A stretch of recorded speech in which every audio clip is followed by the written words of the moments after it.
What is going on, everybody? Welcome to the Wednesday night report, Eagles report here on the All About the Birds network. I am one of the hosts, Chip Keggy at Chip for the Birds. We got Johnny Uleka at Johnny U9322, and we have a very special guest joining us tonight. We have the one, the only former Eagles center, Jamaal Jackson, joining us tonight. Jamaal Jackson, what is going on, my friend? Not too much, man. Hanging in there, trying to get ready for this football season that's about to rev up with fans. So, getting excited about that. Yeah, I mean, we can't downplay that because a whole season without fans, I mean, that was a different beast this whole season. I'm actually going to pick your brain on that because you got to see the transition to the link and got to be a part of like the time when, we got to wear a new one of these every year. I want to point out that this is the 2004 NFC East Championship shirt, which I believe you were a part of that team, if I'm correct. Yes, I was, man. Yeah, that's the man. So I had to go way back. Yeah, you went way back.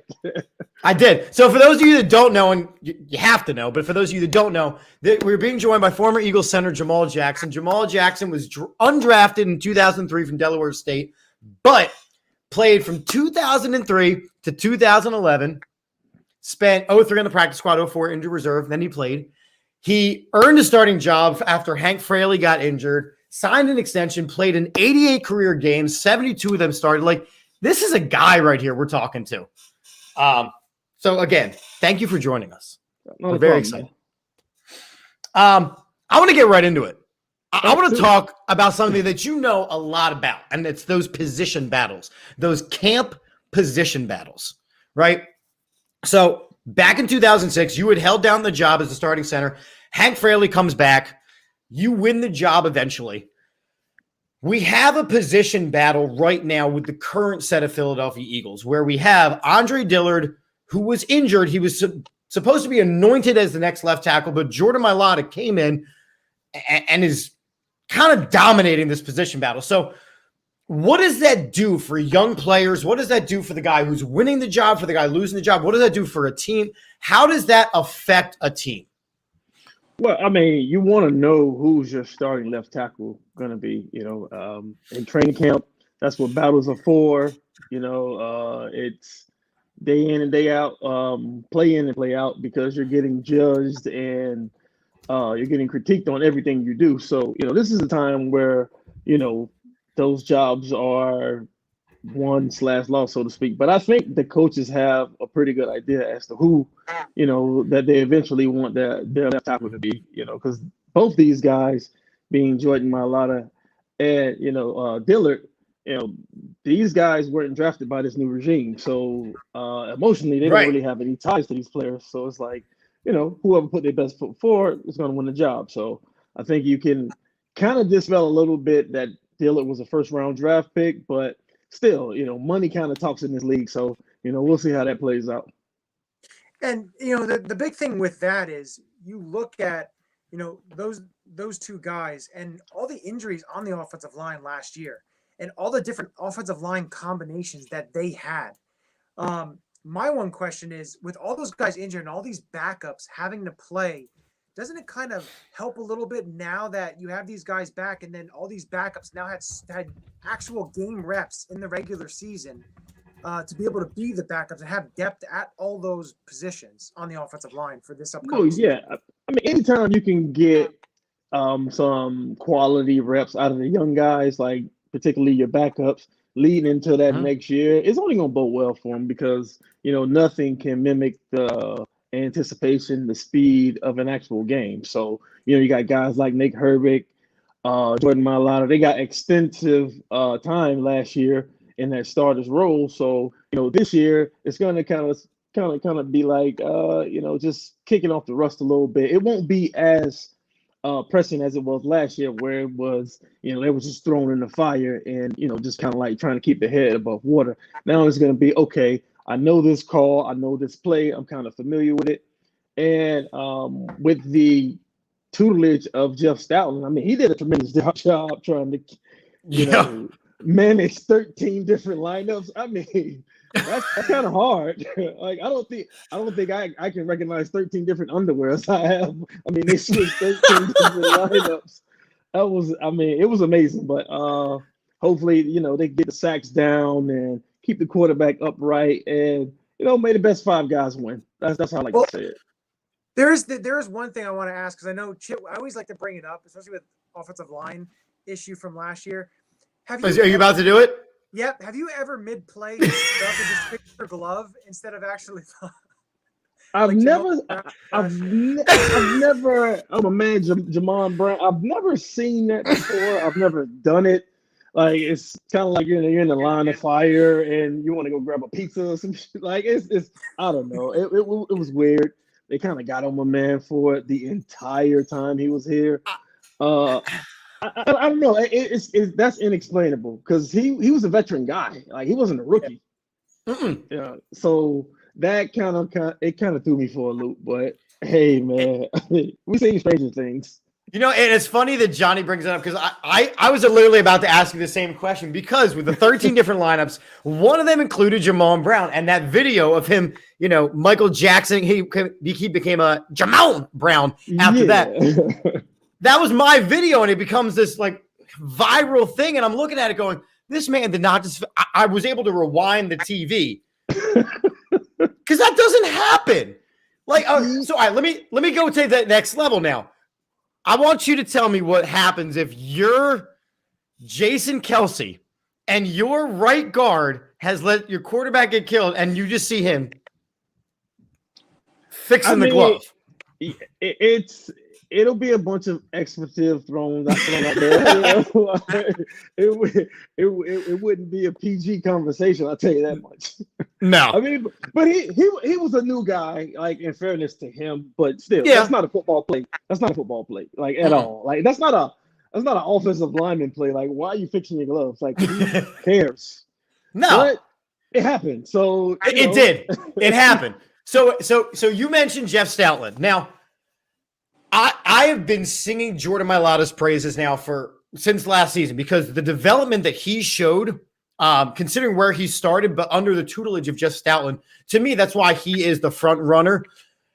How important is that position coach coming back? Because we know we have a very young coaching staff, but Jeff Stoutland is the one carryover. How important is him coming back to this team?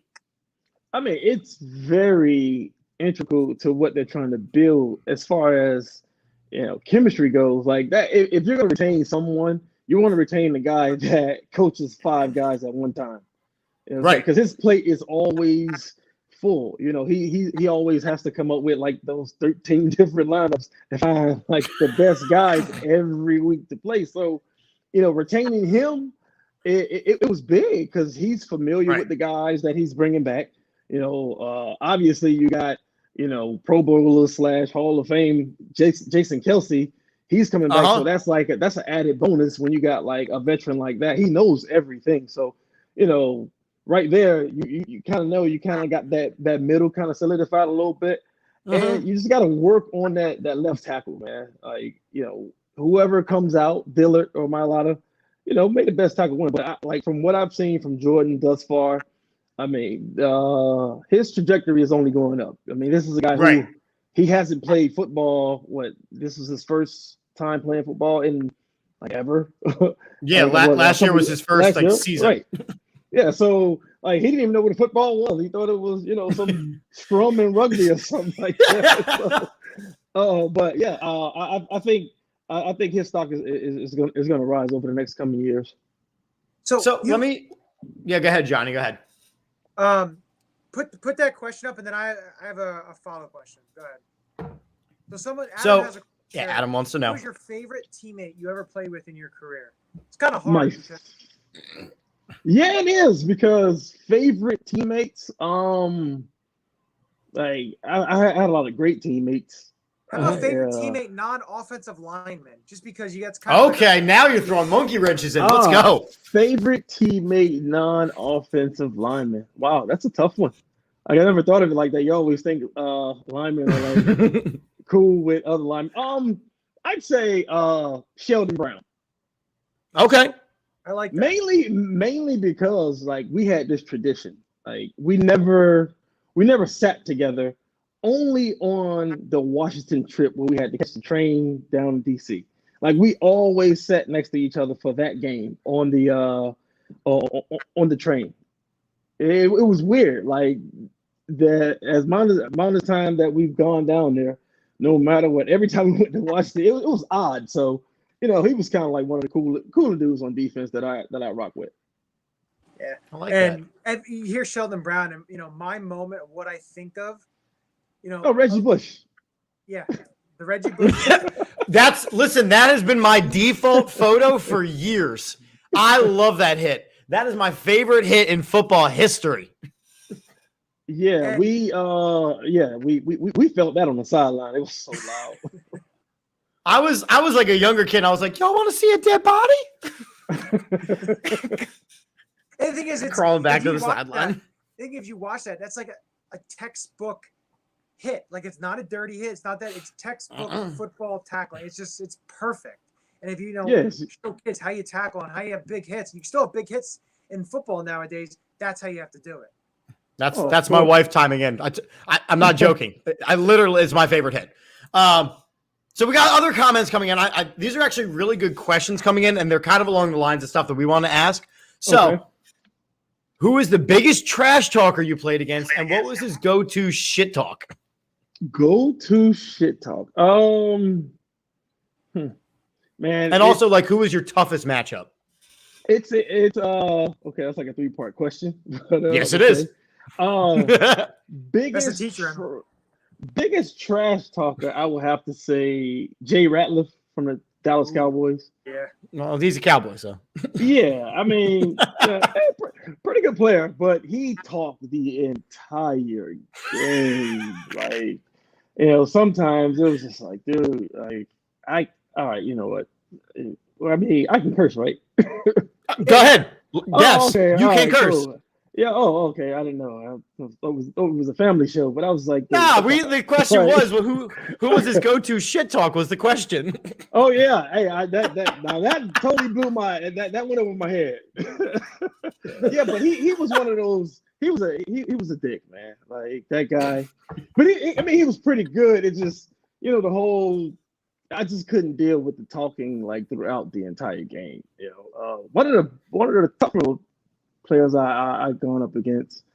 Believe it or not, the guys in practice are hard to go against because they know your plays. Yeah. You got guys like Hollis Thomas, Michael Patterson, Jaquay Parker, Trent Cole. Like these guys. Yeah. First off, those are good guys to begin with. Right. Then early on, we had Javon Curse. I went up against Indy Kalu, Hugh Douglas. Like I went up against all those guys in practice. So I would say going against that defense, that Jim Johnson trying to figure out where the hell the blitz is coming from, and you never figure it out. Dude, it was like you had to block like 19 guys every play. So it was rough trying to go up against that because Jim would always, God rest his soul, he would always confuse you. That was his thing. So I would say going up against those guys in practice was like tougher than any game I've ever played in. Yeah, absolutely. And all right. So yeah. You talk about that, about the, you're going up against these guys. You were an undrafted free agent trying to show yourself in camp, trying to be able to show the coaches, hey, I can stick with the big boys. I can do this. I can do this as good as anybody. And like, there's undrafted free agents in camp every year. And there's some players that stick. What would you say, like, to address players who are undrafted to kind of give them type of motivation to, hey, don't give up? Like, what would you say to them? Well, I would say, never count the lines. You got to make the reps count, and don't count the reps, so to speak, because the guys that are like on the third team / bubble guys, they're going to get the limited reps. You see it all the time on Hard Knocks and even in the preseason. Like those guys play the fourth quarter, sometimes not at all. So, when you do get your opportunity, you just got to make it count. And you always got to have that chip on your shoulder that, I wasn't these guys' first pick. I wasn't the first lineman. I wasn't the first I wasn't the first center or the first guard, period. Like I wasn't their first pick. They pretty much they took me off of the scrap heap, so to speak. So you got to keep that as a chip on your shoulder, and that's one of the things that kind of helped me year in and year out, because you got to like reestablish yourself every year, especially as an undrafted free agent. Like your job is never guaranteed, so it's more or less a fight year in and year out. Right, and plus you went up against a guy like who was an established part of it. Like when Hank Fraley went down, I remember being as a fan going, well, who's going to step in? Who's going to be this guy?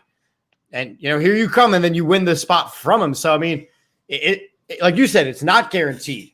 So then let me ask you this, because since we're talking about that, the different level of people you played with and against, you were with the Eagles during the Terrell Owens saga. Oh, yeah. Yeah, already he's laughing. He's already laughing. So, and it's funny, like there comes a comment. So who really won the T.O. Hugh Douglas fight? I'm going to skip over that unless you want to share. If you ever see, I can't, like, I was there, but I didn't witness it. So I can't accurately comment on it, but it was quick. Fair. So it wasn't no, like, nobody got like punched in the face. It wasn't blood or nothing like that. It was a little tussle, and that was about it. It was separated. There's no Giants breakdown. No, it wasn't anything like that.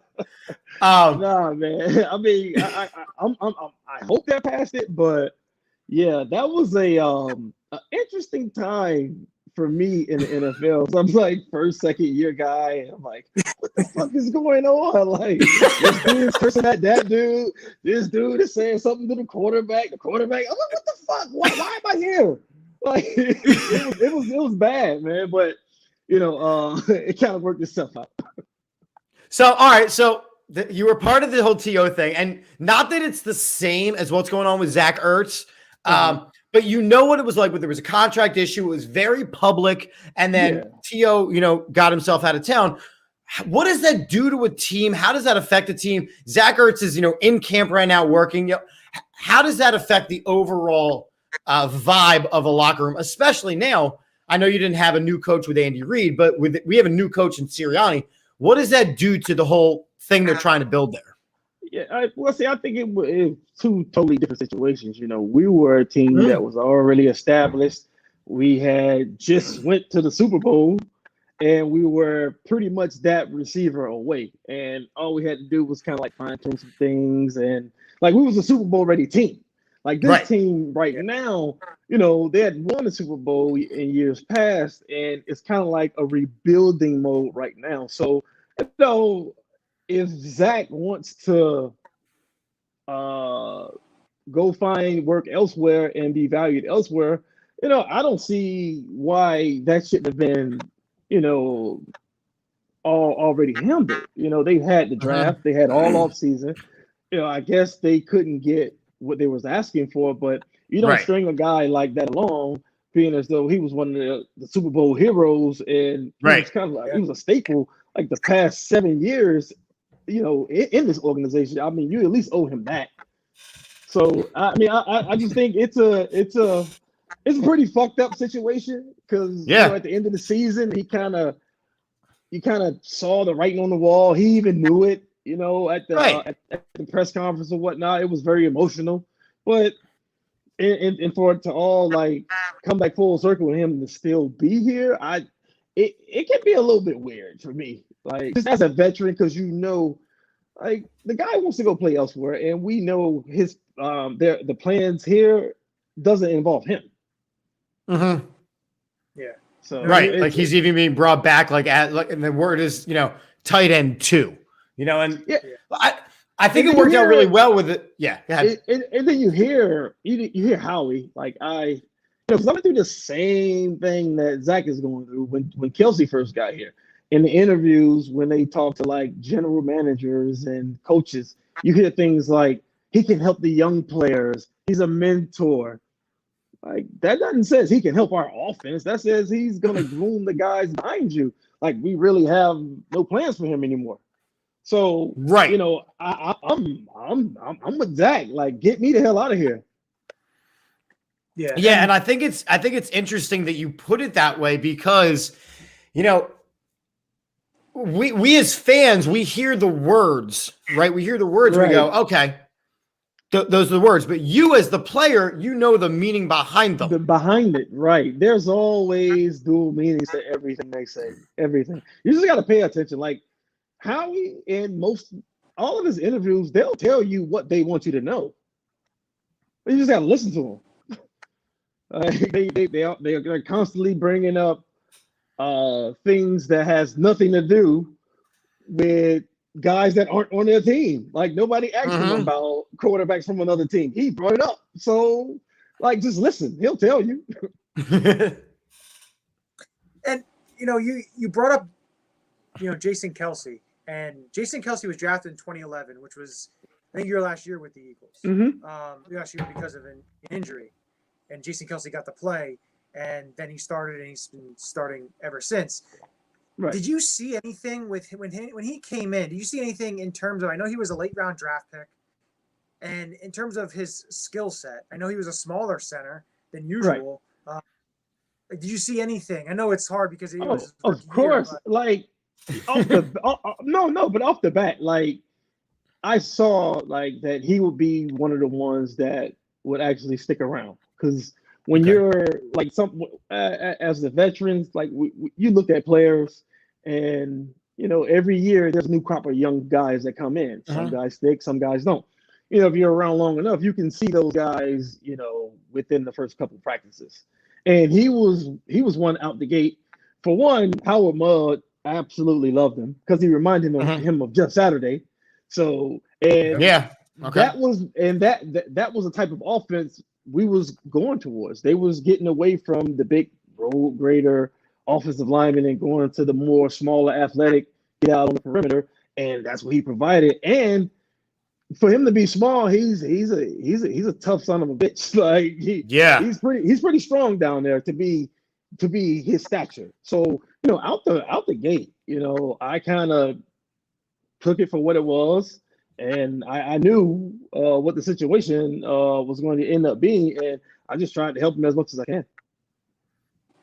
And that's big. I think that's really important. So we only have you for a couple more minutes. We're going to throw you two easy ones.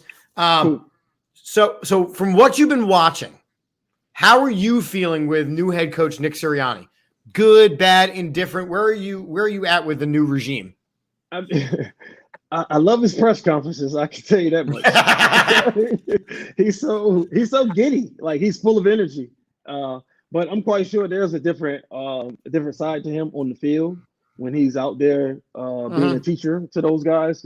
I've heard reports early on. He got on a couple guys today, and we don't get that in the press conference. We get that he might be a pushover or he wants to play fucking rock, paper, scissors with players, and like fans, especially as Eagles fans, you don't want to hear that. Like you want to hear he's in there boxing some bitches or something. Like that's what y'all want. I mean, that's what y'all want to hear. But so he kind of like he's getting better at the press conferences, but I want to wait to kind of like see what he puts on the field, see the product that that they're preparing to put out there for us.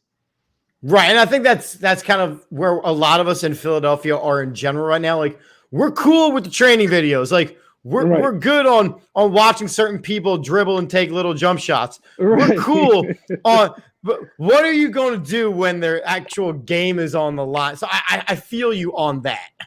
Right. I mean, I would say the only thing that he's done wrong, if he's done anything wrong, is just the press conference where when they ask him a question and it takes him like 89 minutes to just give them an answer.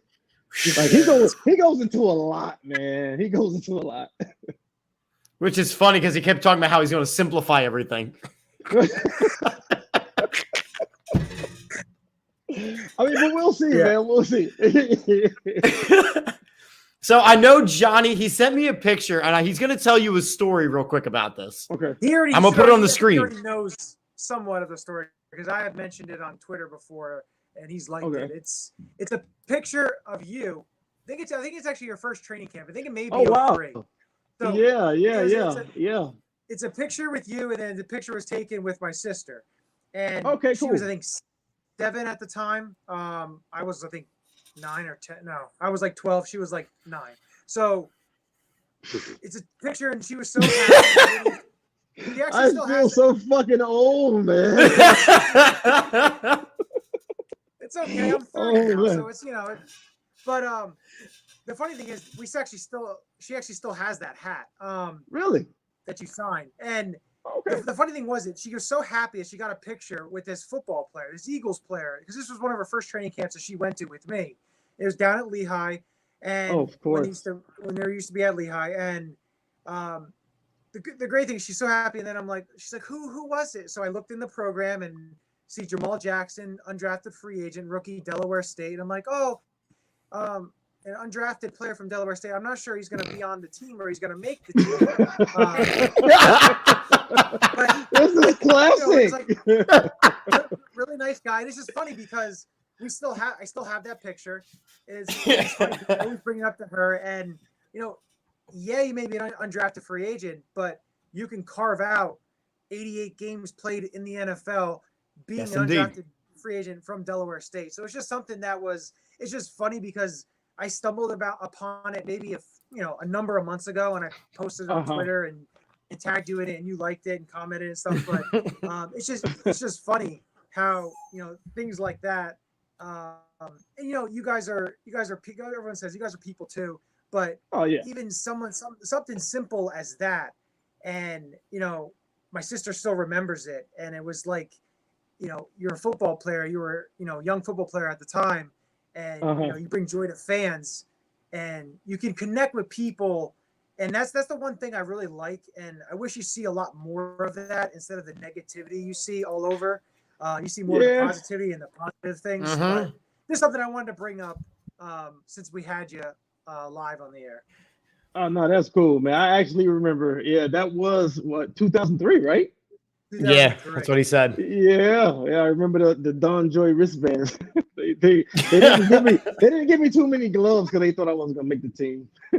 And plus, they know that linemen have a thing about gloves that they like to fix them. You gotta fix some things, man. You gotta fix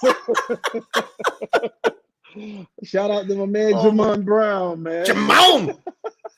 Oh God, he's gonna live in Philadelphia Eagles infamy. Oh man, and not for a good reason. Forever. But it's funny. Oh God.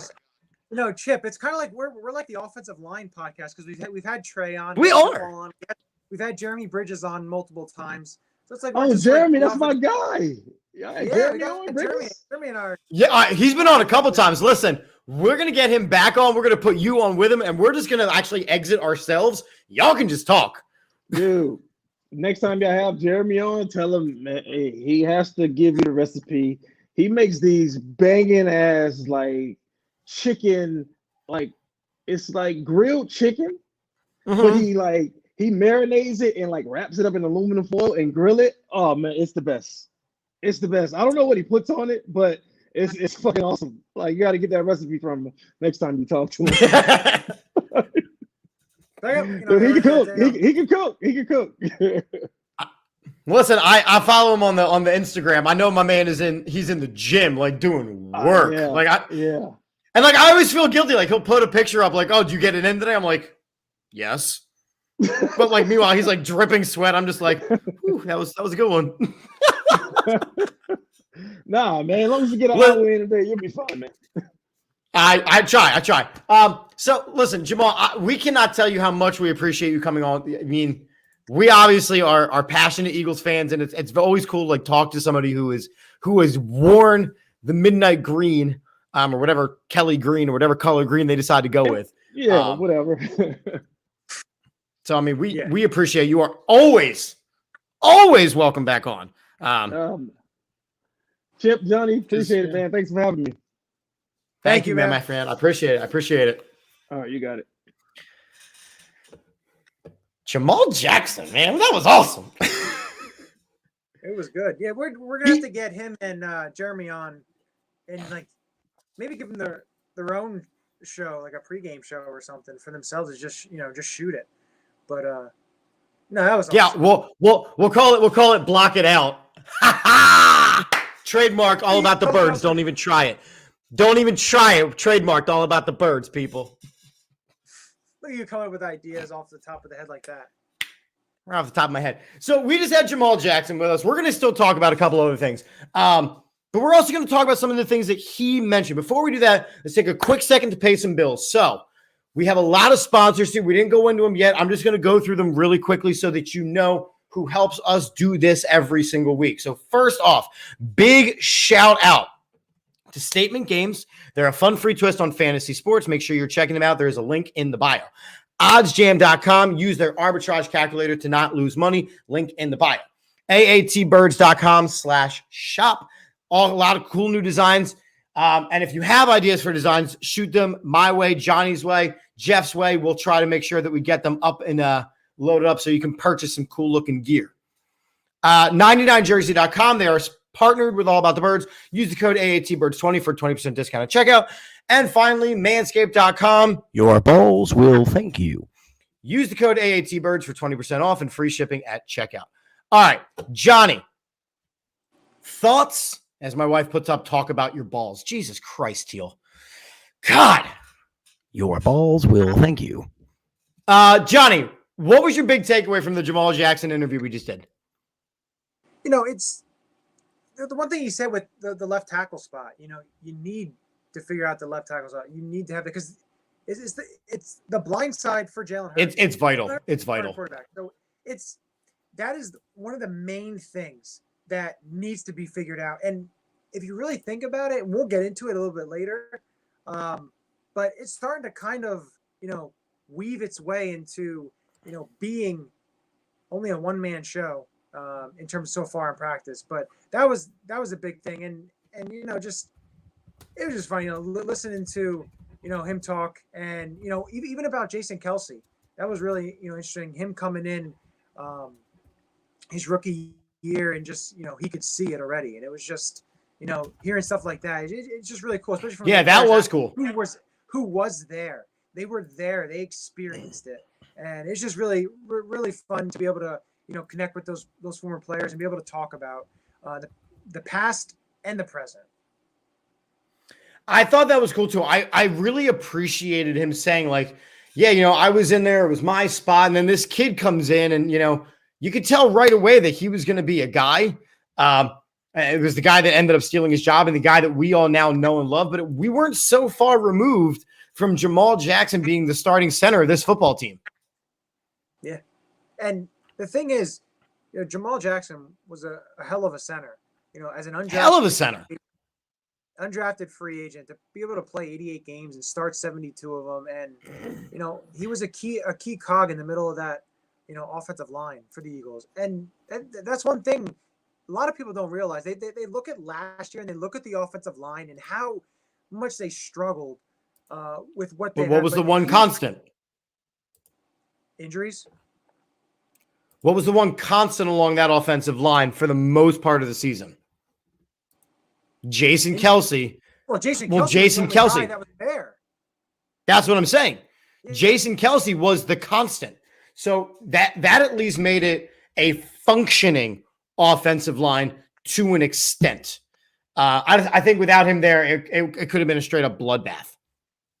No, I absolutely agree with you there. And it just shows you that, the Eagles offensive line through the years, they've had some really, really, really good offensive lines. And they weren't highly drafted players. They've had plenty of players throughout their years of, being able to find guys and be able to plug guys in and, getting high quality, production. Right. At guys who are late round picks and or undrafted. Look at right now. Jordan Mailata was a 7th round pick. Jason Kelce was a 6th round pick. So it's like these guys, you're getting production. Sam Allen was a 3rd round pick. And it's, it just shows you that you can build as long as you have the right coaches.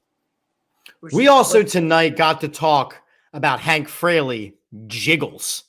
That I remember when I really was getting into football. And then all of a sudden Hank Fraley jiggles comes up and I'm like, this motherfucker is my man. And then Jamaal Jackson takes over and he locks down the position. And Jason Kelce, we are in a town where we cannot have a bad center because we've had so many superior ones. Yeah, you're right. No, absolutely. You go from, for me, one of the first centers, you had Steve Everett, and then Bubba Miller. And then Bubba! How did I forget about Bubba? Well, Bubba Miller got replaced by Hank Fraley, who was undrafted out of Right. Robert Moore. And then you have, Jamaal Jackson, undrafted, taking over for Hank Fraley. So it really We've had superior centers. One thing people don't give enough credit to was the offensive lines that Andy Reid helped build. Yes. Andy Reid was an offensive line guy. So, but getting into these Eagles and what we're seeing. Great segue, sir.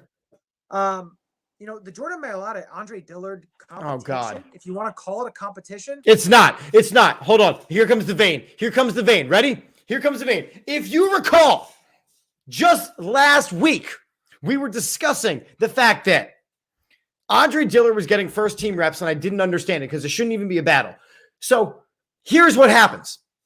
They go through this, and all of a sudden, it's not padded practice. It's supposed to be when Andre Dillard shines because Andre Dillard is more of a finesse guy. Except he's getting his ass kicked by Brandon Graham. He's getting his ass kicked by Fletcher Cox. He's getting his ass kicked by Josh Sweat. He's getting his ass kicked by Derek Barnett. Play after play after play. He has not had a good camp. And now we're putting on pads, which leans better toward Jordan Mailata.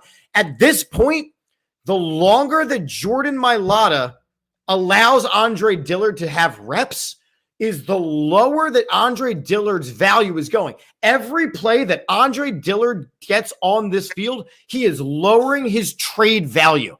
At some point, he is going to be worth less than a bag of Cheez-Its.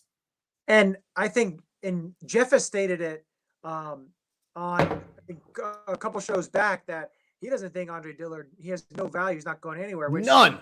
He could be absolutely right because what's happening right now is, could you see possible a player for player late trade in training camp where it's really, you're not really getting much out of the player coming to you because you're hoping it's the same situation as what Dillard is here. You're hoping a change of scenery helps the player. But Jordan Mailata is a type of player that what he showed you last year and what he's showing you right now, he's saying, this is my job. Yes, I was a 7th round draft pick and I just started playing football not but a couple of years ago. But this is my spot. This is mine. This is my position. But my athleticism is better than anybody else you have even attempting to take this job from me. It is my job. Andre Dillard can go. Andre Dillard can go because he has no value. He's got no value. And I think the tough part is with Dillard, the stigma of the first round draft pick. And a lot of people, if he was a second, maybe a 3rd round draft pick, I don't think there would be any sort of a question. But the stigma of the 2nd round draft pick or the 1st round draft pick, a la another guy on the offensive side of the ball, wide receiver, J.J. Arcega-Whiteside, the stigma of the 2nd round draft pick, seeing what you have. And again, but that's what the competition is in training camp. It's what it is right now. And what we're seeing. Anything else standing out to you that you've seen with the practices now that they started putting pads on? So you have a little bit of padded practices and stuff going on now. So I know everybody's talking about it, but I'm gonna throw it up a little bit to you. Is this idea that Zach McPherson is a stud? You said it when we drafted him. Zach McPherson is a stud. So.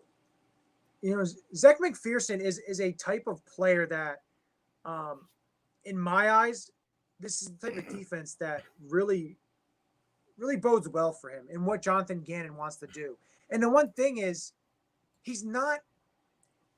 I want to say he kind of can relax because you have Steven Nelson, you have Darius Slay, you have Avonte Maddox. It's not like he's being, thrust into cornerback number 2, needing to learn. Let's go learn now, get it done. He's allowed to develop.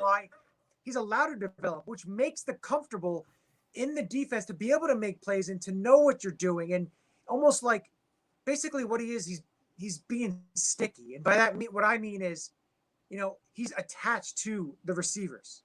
And, you're seeing it in the practice. You're seeing all the writers and everyone say, oh, Zach McPherson's looking really good. He's looking really good. But that's great because it's something of the development standpoint. And if he can develop Right. into something, it's going to open up a lot in terms of the depth at the secondary, which they have not had the last couple of They seasons. do not. So that was the easy one, right? I have a couple other takeaways. And it kind of, one of them actually ties into the thing that you were mentioning before, which is the stigma of the high, where they were drafted. So I got into this on my show this past week on Monday night, where I was basically saying, is it the fault of these players for being drafted so high? So a player like Jalen Reagor did not have a first round grade on his talent when he was drafted in the first round. So are we holding him to the fact that that's where the Eagles valued him, but he's never going to be that player? Or do we expect him to get there simply because that's what the Eagles saw him as?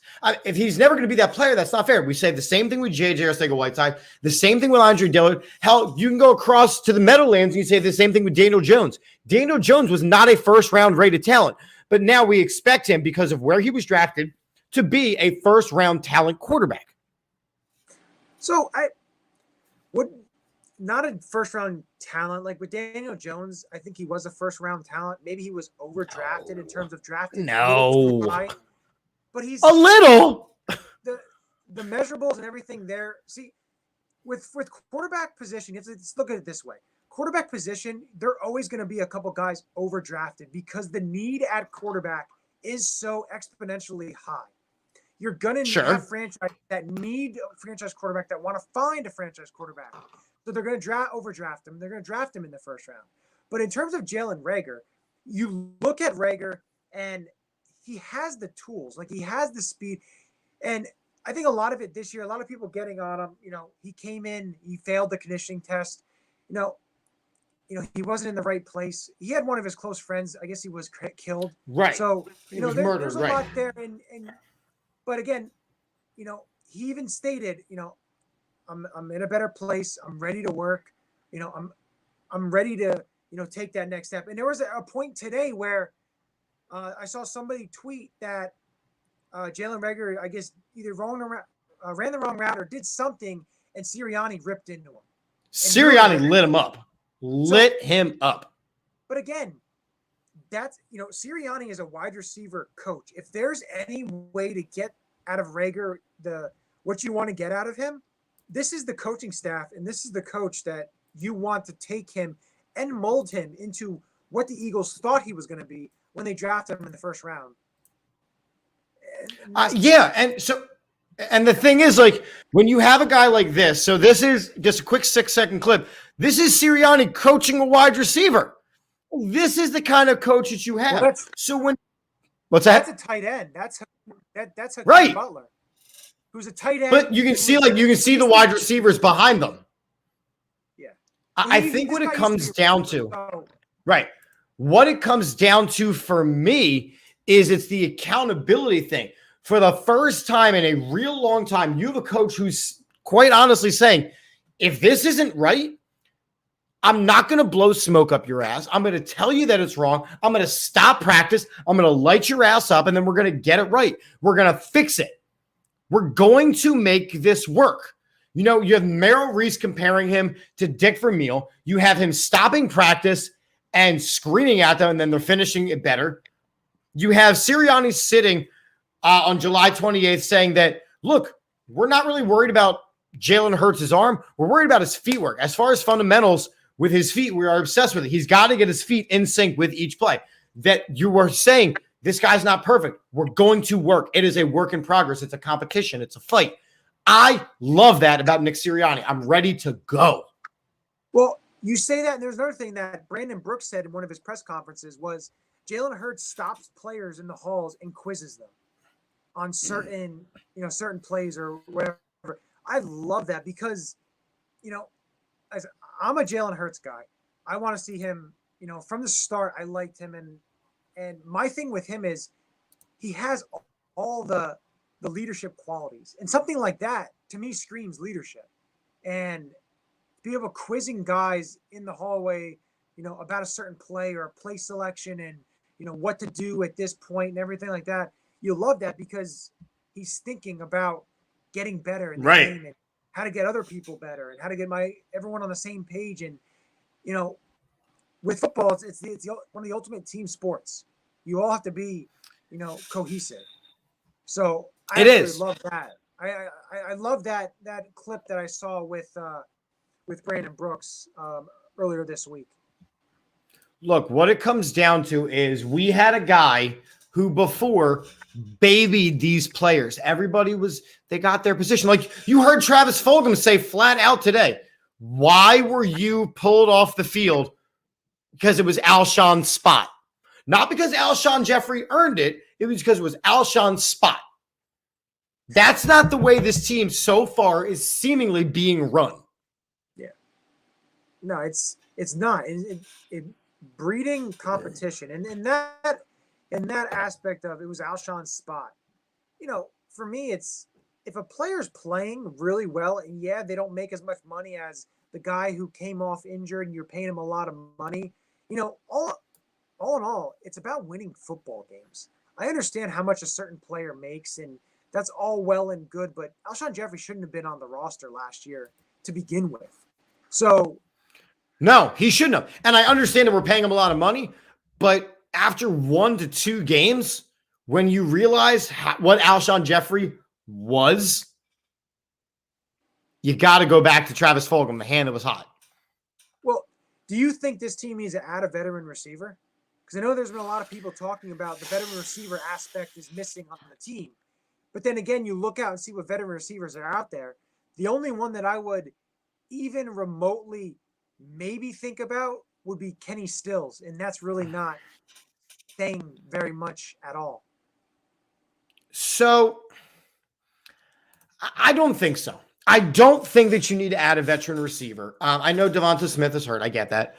But you have the position coaches literally saying, we didn't have this speed in Indy. So if you can make the speed work for you and you have guys that are firing and hungry, I think you got to go with what you have. Because again, the same way with the quarterback position, you have a season right now to see what you have, and then you can figure out what holes you need to fill. Yeah. See what you have in Quez Watkins. See what you have in John Hightower. See what you have. Oh, God. Go White. Okay. So this was one of the stupidest things I've ever heard in my entire life. And I've read this now 4 times. First off, somebody gave J.J. Arcega-Whiteside media availability. So let's just talk about that right away. Why? Okay. This is the kind of guy who would drop a mic and a football. So J.J. Arcega-Whiteside, I'm quoting John Clark's tweet here. No, Jay, we're going to get to it. Don't worry. I didn't forget about you. Don't worry. J.J. Arcega-Whiteside says he changed his approach this offseason to get better every day instead of doing the same thing over and over that wasn't working. And then this is the dumb part. JJ says he had to look in the mirror and keep getting better at the things he is good at and not the things that he isn't good at. Well, that's what you want to improve on all facets of your game. If I am really good at writing with my left hand, I'm just going to continue writing with my left hand because I'm left-handed. But if I want to get better, I could also start writing with my right hand to try and get it up to the level of my left hand.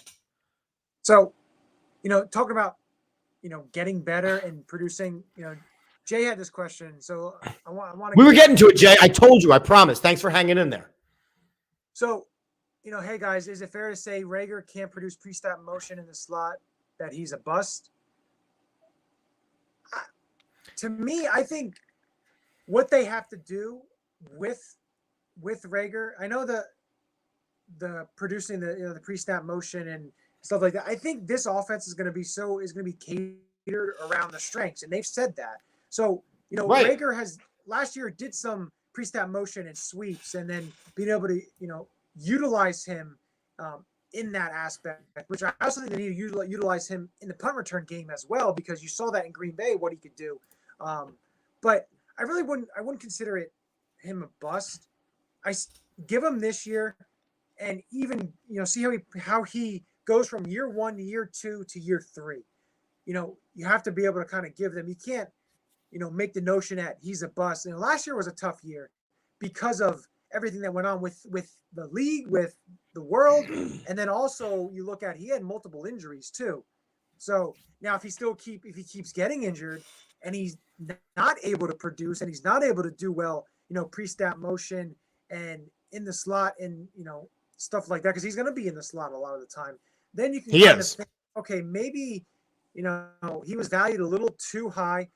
He's not producing like you thought. Maybe you can kind of consider him possibly a failed pick. But as of right now, go into year 2, see where he plays.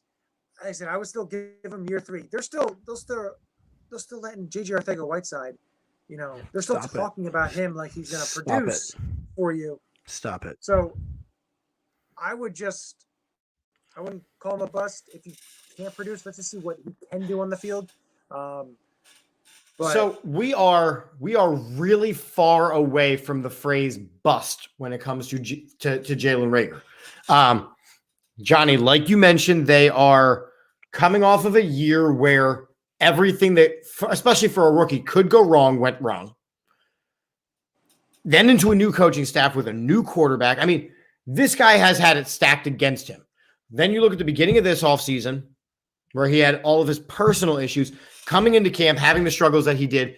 Look, while I want him to produce and while I want him to succeed in the slot and while I want him to do the pre-snap motion, they're going to game plan for his strengths. Nick Sirianni has said that clearly over and over again. They're going to game plan for his strengths. I definitely need him to produce in the slot. I also need him to catch the deep fly because we lost that. That's what Deshaun Jackson was supposed to be last year. We don't have that. That's what Quez Watkins could be.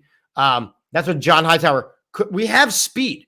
I think we got to, almost like the offensive line does positionless football, I think you almost have to do positionless wide receivers. So we don't have a stereotypical wide receiver one, the 6'6" guy who can jump up and catch the high pass. Now, maybe Devonta Smith is that guy, but we don't know. He's also very skinny, so he's going to get jammed on the line. We've got a whole ton of speed. Let's see if now they can catch the ball in open spaces and make people miss. I'm cool with having the track team as the wide receivers. I don't care where they line up to do that. Well, one player I'm really interested to see is Fulgham because he can be that. He's a big receiver, and I liked what I saw in him last year. And then, of course, Alshon came back and was kind of snaps were cut short. And they said that he didn't practice as hard in practice and stuff like that. But again, last coaching staff, I'm not really. They allowed him to not practice hard. They allowed him to phone it in. There was issues with the last coaching staff, which was well documented too. So with Fulgham, I think where his strength is that he's got all of the things that a great wide receiver needs. So we saw in his couple breakout games, he goes up high to the point of the ball. He runs good, crisp routes. I think he needs a coach that's going to kick his ass a little bit. And I think Sirianni, being a wide receivers coach, is that guy. I think Jalen Hurts going out there and going, hey, this is what we're going to do. We're going to meet. We're going to get 1% better. You have an actual leader in Jalen Hurts. I think some of the pieces to get Fulgham to be better are there. I think he got lackadaisical with what was allowed to happen at the old practices under the old regime. Yeah. And, he's going to have a lot more time too. Devontae Smith is going to be out, I think he said 2 to 3 weeks. Does that concern you at all? Knee sprain, out 2 to 3 weeks. Yet he's still on the field working, catching passes and stuff. That's why it doesn't concern me. So if you look at the injuries of yore, right? The injuries of the past, the injuries of years past. You hear a knee sprain, and you're like, all right, cool, 2 to 3 weeks. And then it's week 12, and these mother effers aren't back yet.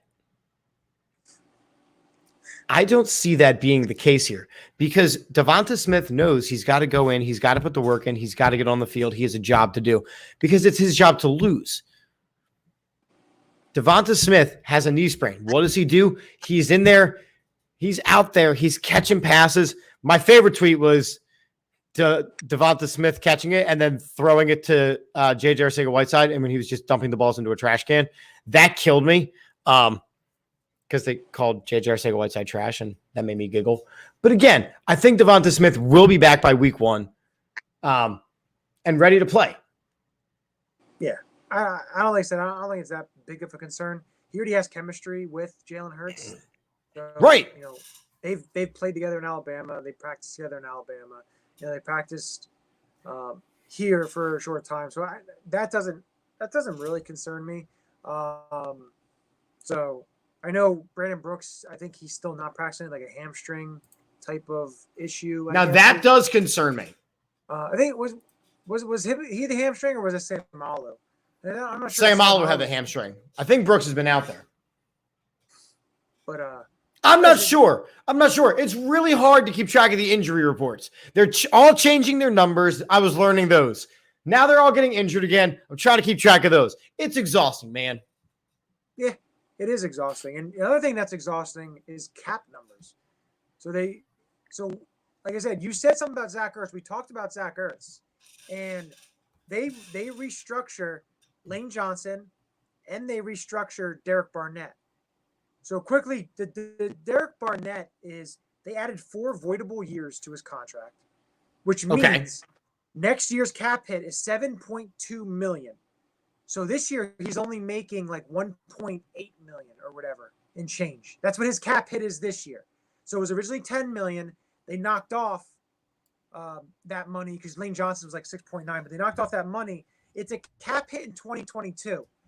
But if he signs an extension, those other years, they're voidable now because they're gonna have contract numbers. So that money's gonna be a little bit different. But if he's not on the roster next year and he signs as a free agent, they still have a $7.2 million cap hit, even though he's not there. So it's basically dead money.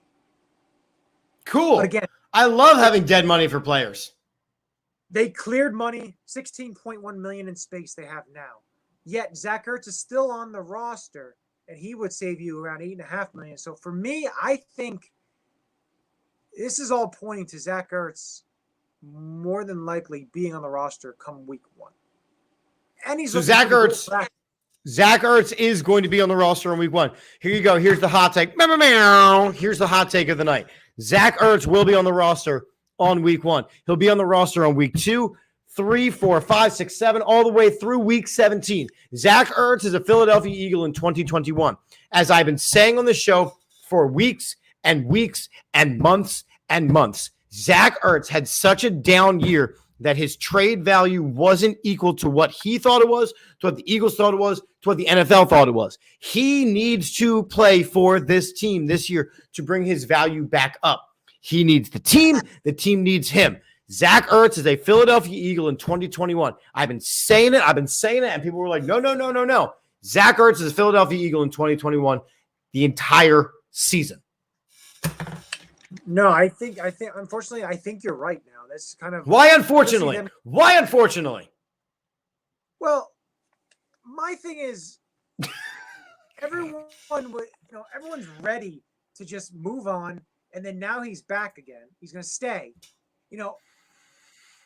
To me, it's like either shit or get off the pot. What are you doing? But who needs to do that? Because Zach Ertz said at the end of last season he wanted to be an Eagle. The writing was on the wall. He also said last season he wanted to get paid like a wide receiver 1 because that's the job he'd been doing. It's not Zach Ertz's fault that they won't trade him. No. It's not Zach Ertz's fault, and I don't think they want to just release him. They want to get something for him. Whether correct, which means he's got to produce this year. Or they let him go. Like, he's a free agent next year. He signs, and they can get a compensatory pick. So it's all about getting something for him. And I think that's the biggest thing. They're not just going to outright release him. And again, he's been there how many years, and he's given you so much that they're going to hold on to him and not kind of let him go and, pick a team to, compete and contend. Because he's in his 30s. It's just, to me, they've, like Jamaal said, they basically have kind of screwed around with him. The organization. They've got his balls in a vice. We understand it. However, he needs it right now in order to up his own value so that he can get a good price on the market, he's got to produce this year. Why not make it with a team that's going to have an offense centered around a 2 tight end set? He's in the best place to succeed right now. Yeah. No, and like I said, I've said it before. I like Zach Ertz. I want to see him play. I love Zach Ertz. So for me, it's, if he's on the team, awesome. Get to watch him still play in Midnight Green. But anything else that surprised you so far this first week? Not really. I mean, it's training camp. It was a lot. I think one thing that did surprise me is how much Jordan Mailata just wiped the floor with Andre Dillard. Like, it's not even a competition. It's not even a competition. You hear like, oh, well, he could win the job and he could do this. And then he puts out the effort that he did. It's not a competition. It is not a competition. And, with that, it gets kind of, bring it to our poll question.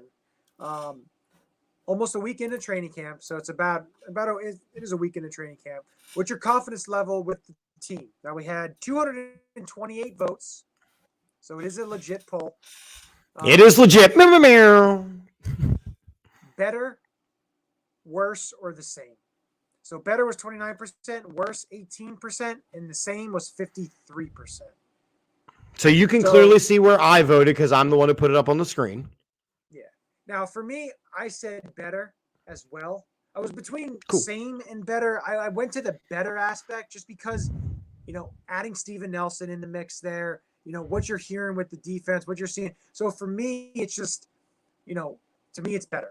It's a little better, but a little better is still better. Next week For at me, this time will be the preseason game starts next Thursday. Is the first preseason game.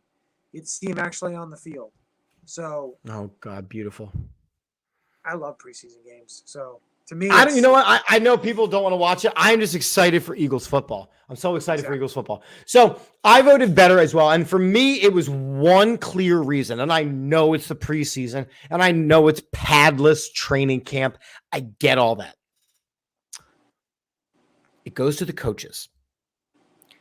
Having had all those years of Doug Peterson and getting nothing out of training camp because it was the same exact routine, the same drills, the same players, the same spots, no competition, the same offense, the same.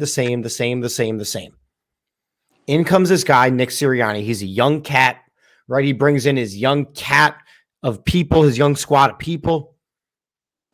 And they're hitting them with things, and there's balls flying everywhere, and they're, stop, drop, and rolling. And he's out there gripping up players, and he's stopping practice, and he's yelling at them, and he's calling out the quarterback, and he's calling out the wide receiver, and he's calling out the first round picks. He is making it very clear that mediocrity is not acceptable. How can you not feel better about this team when you literally had not even mediocre? This team wasn't even mediocre last year. How can you not feel better about this team? I'm not saying that they're going to win 17 games. I'm not saying they're going to win 10 games. I'm saying compared to when we walked off the field to now, this team is better. I agree with you. I love the coaching staff. I think it is a little hard right now to kind of see if they're better because it's only been a week in the training camp. But again, we could have put a poll question that, other radio stations put every other week. I swear to God, I will reach through this screen and punch you. Don't worry. I'm not saying anything. It'll be a second round pick next year. But sorry, I had to throw that in there. I'm not going to talk. I talked about it on Monday night. I finally was like, you know what? We'll do it again. We'll talk about our brutal ex-girlfriend again. So are we going to start giving Howie some props yet? I will give him the following statement. He had a really fantastic offseason. Compared to the dog and shit bull crap pony show that he pulled last season, he had a really good offseason. But again, what happens here? So let me give you this scenario. What if players from the last couple of draft class, the Davian Taylors, the Jalen Hurts, the Jalen Ragers, the Kayvon Wallaces, you know, you have guys like Miles Sanders, JJ Arcega-Whiteside.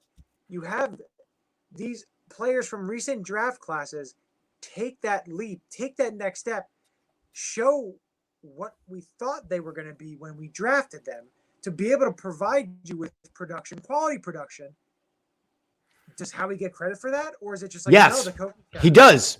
He does, because at that point, and as we've been saying on this show, at that point, it was really the commitment to not developing players with Doug Peterson, because Howie went, here's all your toys. You just have to build them. And Doug's like, nah, I'm just going to go buy the pre-built ones. They're like a little older. This is what it is. It's like a mold of clay.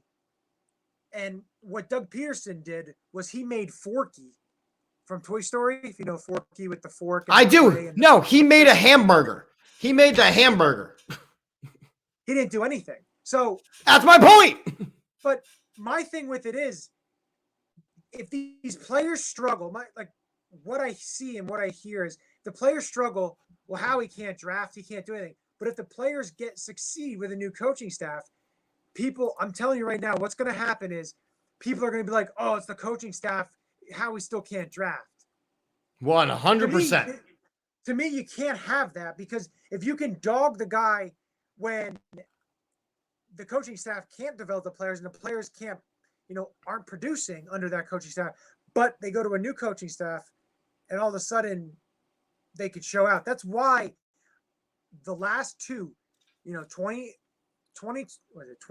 and 2019 or whatever, the last two draft classes, not this year, the ones that were drafted by Doug Peterson's coaching staff into this coaching staff, see how they're molded by this coaching staff and see what you get out of these players. Right. His goal was to develop the young players we have. Facts. Exactly. 100%. And if he does develop them, then he has done his job. If this team is better than they were at the beginning, if they are better at the end of the season than they were at the beginning, then Nick Sirianni has done his job. Again, we have heard from so many people at this point. You have got to not look at wins and losses. Obviously, I want to go 17-0. We cannot look at wins and losses this season. Look at the player development. Look at how they respond to the coach. We are going to see whether or not we have the right coach based on, do these guys that we already have on the roster get better? That's it. Everything else will work itself out. Exactly. You want to see improvement. You want to see who are the guys that are going to be the foundation core going into the next couple of years. Because the older guys that are here are not going to be that. You want to see what you have and what these coaches can do in building a core of young players to be able to go into the next couple seasons where you have multiple draft picks next year and you have, a lot of cap space, and to be able to mold this roster and build this roster into a consistent contender of what we're used to. Consistent contender where we got these kind of shirts every single year. Exactly. So I think. Well, I think that's it. That's what I said. I think that does it for this episode. I think that's it. So listen, this has been the All About the Birds weekly report. We do this each and every single Wednesday night. We want to thank Jamaal Jackson for joining us at the first half of the show. Make sure you listen back. It'll be on all of your podcasting sites. It will be on Facebook, Twitter, and YouTube, so you can listen back. He has some really cool things in here. We have a lot of great sponsors. Next week, I'm just going to say this. Next week, we get to talk about preseason Eagles football. We go live on Wednesday. There's a game on Thursday. Thank goodness, because it has been a long offseason already. And the thing is, what makes it interesting, this preseason is going to be fun because you're going to see a lot of these young guys. Because it's who's on the roster competition. It's going to be fun. Like I said, it's just football. I love football. I'll watch. I love it too. So to me, it doesn't matter. It's football. So it should be fun. It's football. Let's pay the bills and wrap this thing up. We have a lot of great sponsors here. So first off, I am Chip Kagi at Chip for the Birds. You can check out my show every Monday night, Chips and Dish. We do a lot of really cool, crazy things here. We talk a lot about all different kinds of sports. All About the Birds Weekly Report is usually myself, Johnny U, 9322, and Jeff Warner. Jeff's still feeling a little under the weather, but hopefully he'll be back next week. We are hoping. Thursday nights is the Across the Pitch soccer show. The Union won tonight. Go Union. Way to go. Proud of you. Friday nights is Birds, Beers, and BS. You have a new show coming on pretty soon, Johnny. Yes. It will be the DFS Blitz, all about the risks. Me and Jason Sullivan, one of the writers, we're going to be talking about daily fantasy, matchups, super stacks, lineups, different players to play. So definitely a show to tune into, all about fantasy, football, and everything with that. We're going to be doing that. The first show will be on Thursday the 9th. So for everyone that September 9th. Got it. So it's not until week 1 is when we're going to be starting and doing it every week around 8:30 on Thursday nights. The Across the Pitch show will finish out this month. They'll be doing Thursday, but they're going to transition to Tuesday nights. So that's something that keep your eyes out for that. But we'll print all this out for you guys. We'll make a nice little TV guide colored chart for you. Don't you worry. We wouldn't leave you guys high and dry. But no, it should be fun. It should be a fun time. I'm excited for football season. I'm excited for it. It'll be a good time. All right. All the wonderful people who help us do the Statement Games, a fun free twist on fantasy sports. Love them. Love what they do. Make sure you check them out. OddsJam.com, using their arbitrage calculator to not lose money. Love them. Check them out. AATBirds.com/shop. That's us, people. Buy your merchandise. Buy your merchandise. Help support us. 99jersey.com, partner with AAT Birds. Use the code AATBirds20 for a 20% discount at checkout. Last but certainly not least, manscaped.com. Your balls will thank you. Use the code AATBirds for a 20% discount and free shipping at checkout. Finally, I got to give a shout out here to my man behind the scenes. Look, I have no hands on this thing right now. And I don't have to, because we have had intern Mike for the last couple of months running these shows, producing these shows. Intern Mike, this is probably going to be his last week doing this. I want to thank intern Mike. He's one of the writers, so he's still going to do stuff. But big shout out to intern Mike. Big shout out to Jamaal Jackson. Big shout out to Johnny U, my friend, my partner. Big shout out to me. Big shout out to you. Thanks, everybody, for tuning in tonight. We will catch you on the Flippity Flip. And as we end every show here on the All About the Birds Network, and especially these Wednesday night shows, go Birds! Go Birds! The Olympics, Euros, baseball, major championships, and concerts are all in this summer. You know what isn't? A wild and hairy bush. Tame your pubes with help from our friends at Manscaped, the leaders in below-the-waist grooming.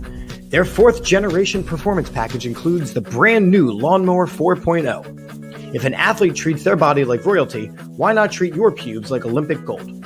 Fellas, do right by your balls and join the 2 million men worldwide who trust Manscaped by going to manscaped.com with the code AATBirds. The world is starting to open, and the Performance Package 4.0 from Manscaped is here to help you get ready.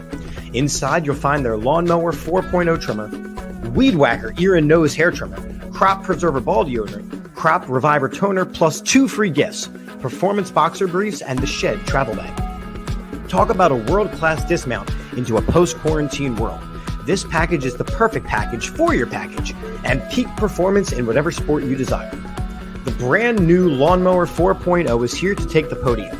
This 4th-generation trimmer features a cutting-edge ceramic blade to help reduce grooming accidents thanks to their advanced skin-safe technology. The Lawnmower 4.0 has a 7,000 RPM motor, a new multi-function on-off switch can engage a travel lock, and gives you the ability to turn the 4000K LED spotlight on and off when needed a more precise shave. Did I mention this trimmer is waterproof too? Michael Phelps is drooling just thinking about the possibilities. This package also comes with the Weed Whacker to chop your worst weeds up top in both your nose and ear. This tool is a lock to take home gold in the biathlon. The Weed Whacker is also waterproof and uses a 9,000 RPM motor-powered 360-degree rotary dual-blade system. This nose and ear hair trimmer provides proprietary skin-safe technology, which helps prevent nicks, snags, and tugs in those delicate holes. After trimming your pubes, show them some sportsmanship with Manscaped's liquid formulations. The Crop Preserver Ball Deodorant and Crop Reviver Ball Toner are the key to feeling victorious this year. Manscaped also threw in 2 free gifts in their Performance Package 4.0, the Manscaped Boxers and the Shed Travel Bag. Get 20% off and free shipping with the code AATBirds at manscaped.com. That's 20% off and free shipping with the code AATBirds at manscaped.com. Achieve pubic glory this year with Manscaped.